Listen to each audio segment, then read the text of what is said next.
বর্ষার বৃষ্টির দিনে দারুণ সব আইটেম দিয়ে আজকে দুপুরের খাবারটা শেষ করলাম। তো চলো তোমাদের সাথে আজকে দুপুরের খাবারটা শেয়ার করি। প্রথমেই সাদা ভাতের সাথে আমার পছন্দের লেবু তো মাছ থাকবেই। তো প্রথমেই আমি ভাতের সাথে নিয়ে নিয়েছি, এটা হচ্ছে চাল কুমড়ার একটা ভাজি, মাছের মাথা দিয়ে করা হয়েছিল।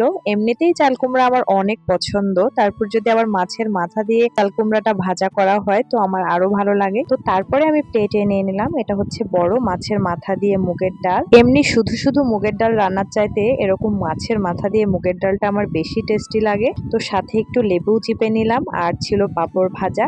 আজকের ডালটা এতটাই টেস্টি হয়েছিল, তো আমি সেকেন্ড বারের মতো একটু ডাল নিয়ে নিলাম। ডাল দিয়ে ভাত খেতে আমার এমনিতে অনেক ভালো লাগে। এটা কি মাছ আমি একদমই বলতে পারবো না, যেহেতু মাছ আমি খুব একটা চিনি না। বেশ বড় সাইজেরই মাছটা ছিল, যার জন্য টেস্টটা বেশ ভালোই ছিল। আমি মাছ খেলে সাধারণত মাছের লেজাটাই খাই। এটাই ছিল আজকে দুপুরের আমার সিম্পল মেনু। তোমাদের কেমন লাগলো আমাকে জানাবে। সবাই ভালো